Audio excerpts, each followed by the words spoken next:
We got Nelly. Nelly is on the docket. People sent me this, and I just want to keep y'all informed on him. Apparently, he was arrested with ecstasy pills. Tonight, St. Louis native Nelly's attorney is speaking out about the rapper who was arrested at Hollywood Casino. Fox 2's Taylor Harris has more details after speaking with Nelly's attorney and police. Global rap superstar and St. Louis native Cornell Nelly Haynes Jr. was arrested early Wednesday by Missouri State Highway Patrol in Maryland Heights. According to Missouri State Highway Patrol, Nelly was taken into custody around 4:45 a.m. at Hollywood Casino in Maryland Heights. The report says while verifying his identity at the casino, an outstanding warrant from Maryland Heights Police Department was found, leading to his arrest without incident. We love you, Nelly. We don't want to see nothing bad happen to you. I hope he get through with his situation right here, right now, because it's not going to make you. Maybe we should just look past it because we all do stupid things sometimes. Look back at Justin Timberlake last month. Kind of blew right over. Why white people always trying to justify black crime? Girl, take your daughter in somewhere. Get on out of here. With the Olympics, no one's talking about it anymore. After arresting him on the We don't want Justin Timberlake or Nelly to get arrested, y'all.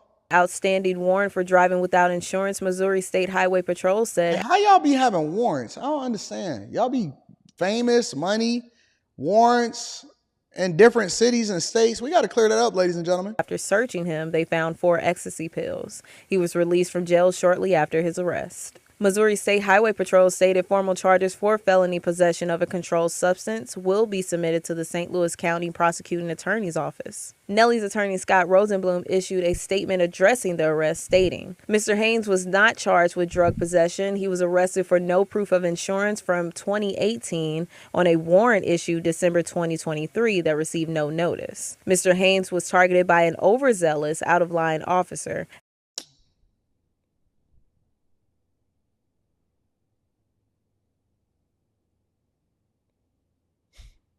After winning several jackpots, instead of just supervising the transfer of Mr. Haynes' winnings, this officer felt compelled to needlessly run a check for warrants. It is also important to note that Mr. Haynes, as a part of the requirements to travel internationally, is regularly asked to supply proof of no warrants, including FBI checks. There were none.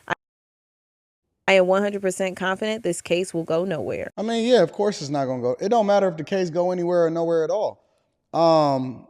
Nobody is going to throw Nelly under the jail for getting arrested for no insurance and 4 ecstasy pills. But we too old for this. We too old for this. And shout out to Nelly for busting down Hollywood Casino. They probably sent the cop after him. But you got to be clean. You got to be clean in these streets. You know what I'm saying? You can't be out here getting caught up. But now he got to spend that jackpot money on a lawyer. Shout out to Nelly Nell. I heard he just recently got married to Ashanti or something like that. I don't know. I haven't been following Nelly. Another quick hit is this woman from Atlanta, another Atlanta woman, got arrested in Turks and Caicos on another ammunition charge. Check it out. Now live at 5, an Atlanta woman is stuck in Turks and Caicos Islands facing criminal charges. She's accused of having ammunition in her luggage while passing through the airport. Now, she's desperate to return home right here to Atlanta, more than 1,100 miles from the Atlantic vacation island. Atlanta News First reporter Chelsea Beimfour is live at Hartsfield-Jackson Atlanta International Airport, where she hopes she can be soon. Chelsea, her family says this was an innocent mistake. Yeah, Alan, in the United States, you can travel with guns and ammunition as long as they are in your checked baggage and are declared to your airline. But in this case, Tiana Jones traveled to a country where there is no constitutional right to carry. This is 24-year-old Tiana Jones walking into police headquarters in Turks and Caicos while on a trip from Atlanta. She's accused of having 2 rounds of ammunition in her bag while traveling through the Hamilton Howard Airport on the island on August 1st. Why do people keep going to Turks and Caicos when everybody keep getting arrested in Turks and Caicos and everybody mysteriously have 2 rounds of ammunition? They got 2 bullets in their suitcase. Everybody that go to Turks and Caicos, white man, black woman, whatever, 2 black women and 2 black men so far that we've reviewed on this show in particular over the last several months have been caught in Turks and Caicos with ammunition, and they trying to give them The whole book, not half the book, the whole book. They trying to give them years in prison over there in Turks and Caicos. Now, we got some of them back off of good behavior because they ain't got no warrants and no arrests and all of that other stuff. But I don't understand. Okay, first of all, how is it mysteriously always 2 rounds of ammo? It been at least 3 people that I reviewed on here that had 2 rounds of ammo inside of their bag. That's number 1.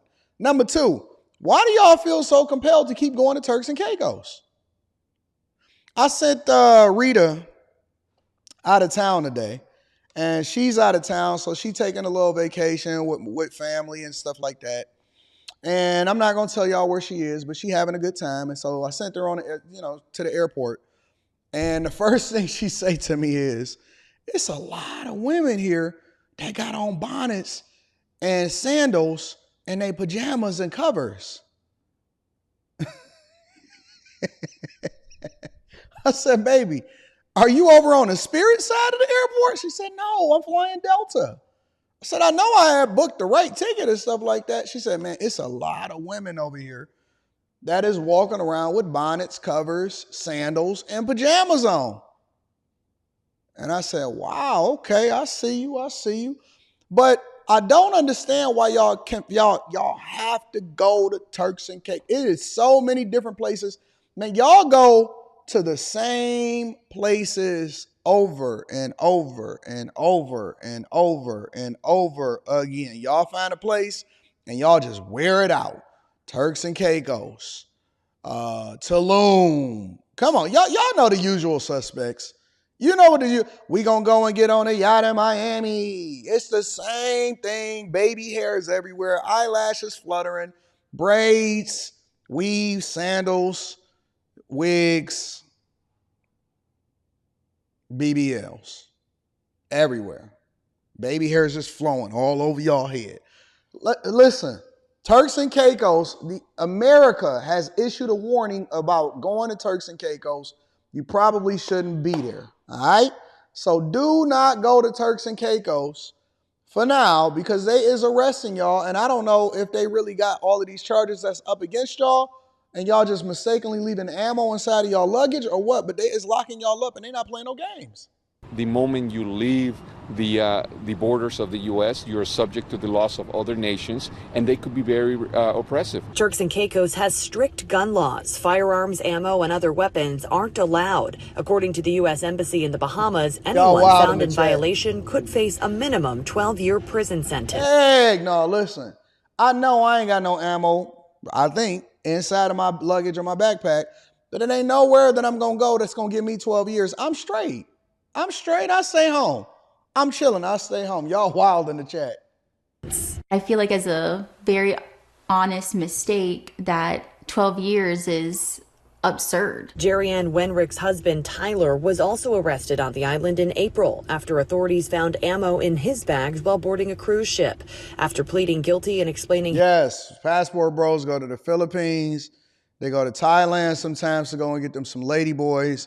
And they go to Sosua, to the Dominican Republic. Dominican Republic. It's like, y'all ain't got nowhere else to go. You don't have no other desires, exploratory. He didn't know the rounds were in his luggage when Rick was ordered to pay a $9,000 fine and was released back to the U.S. At least 5 other Americans. $9,000 to get back.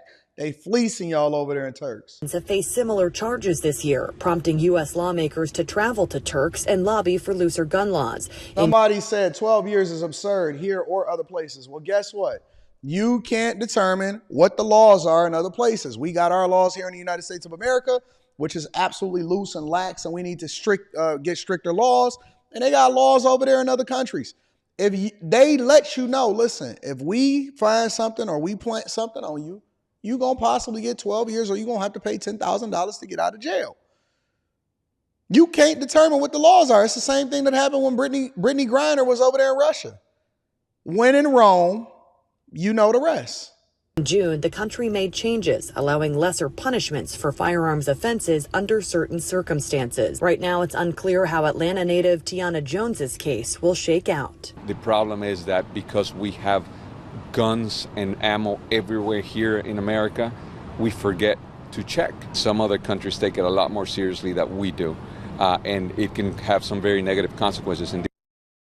Listen, don't go to Turks and Caicos, or you may possibly be arrested and have to send 10 bands.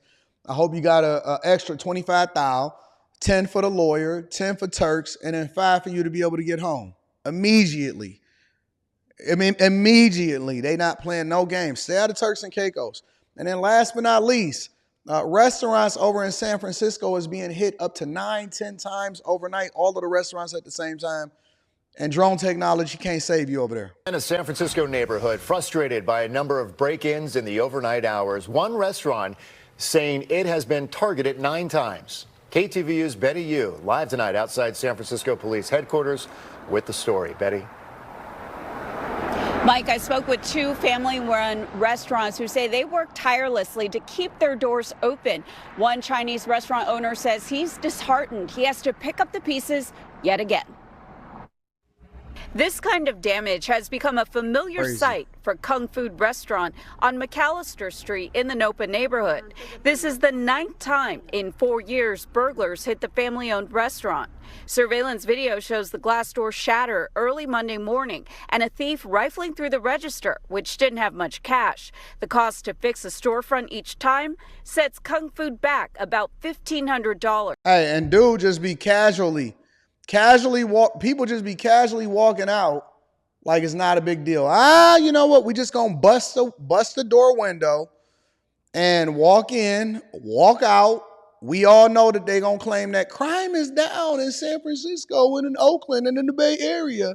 Well, that's because they don't register and put in certain types of crime, and they reclassified it in order to juke the numbers like they did on Wire. Right, so they just walk in. You know what? Let's cost $1,500 to $2,000 worth of damage, make our neighborhoods unsafe, and bust the window. It's a strong possibility they're not gonna have no money inside of the cash register because all of the money is dropped. You know what I'm saying? So you just go in there and tearing up for $13 and change, and it's in all coins. Somebody in the chat said, "What is happening in San Francisco? It's a hellhole, man."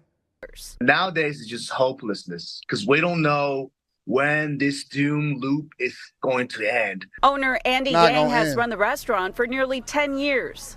A lot of people often say, why don't you just pack it up and move out of the city? You know, if you are sick and tired of dealing with the crime. The thing is, we have over 10 employees under our family business, and everybody got to eat. A block away on Divisadero and Fulton Streets, the owner of Eddie's Cafe said several burglars broke in late July and took off with the ATM and the cash register. I'm just a insignificant small business owner who tried to survive and provide for his family, you know. I mean, simple as that. Just a law-abiding, tax-paying San Francisco resident. In December of last year, Yang aired his frustrations in a rap song that called out Mayor London Breed. After receiving backlash led by the NAACP and community activists, Yang apologized. Mayor Breed and I, we are in... What? So wait a minute. I'm sure the rap music video is pretty trash. Neither here nor there. It's the typical, cultural trash, sitting on Escalades or whatever, but apparently he got more visibility for the restaurant. So if he put out a rap video or some kind of promotional video that calls out the mayor and says that he wants things to get better, the NAACP came after him and made him put out an apology? Wait. I gotta understand something. Community activists, Yang apologized. Mayor Bree and I, we are in good terms right now. After the song went viral, and then we had a good reconciliation. Co-owner and chef David Nafeld at nearby Cape Fico said, luckily the Italian restaurant hasn't been targeted, helped in part by its security gates. Still, it's a failure of the city and it's a failure of the state to protect these hardworking people who are trying to create jobs. They're creating tax revenue. Nowadays, we are scraping pennies because you don't get enough foot traffic. $1,500 means a whole lot to us. I mean, just really have to work our butt off. That's crazy. And to add to the cost, Andy says his insurance has gone up 3 times in 4 years. So at this point, he doesn't report these kinds of thefts at the risk of it going up even higher. And that's the plight of a small business owner. And small business owners are the lifeblood of a city. They're the lifeblood of a city. And so if you can't provide any kind of protection, and I said that the thing that gets a city running is 3 things. It's education, public transportation, and protection. If you can't effectively police your city, then you've lost everything. Everybody is going to run away. People is encouraging them, hey, why don't you just pack up and leave? They scraping pennies. They're not even making no money. They don't even report it on the insurance anymore because the insurance continues to go up. People just walk in, bust the window, go get $3 out the register and cause $1,500 worth of damage. It's messed up. And then the NAACP is going to come after you if you start to protest. But neither here nor there. Ladies and gentlemen, that's your quick hits.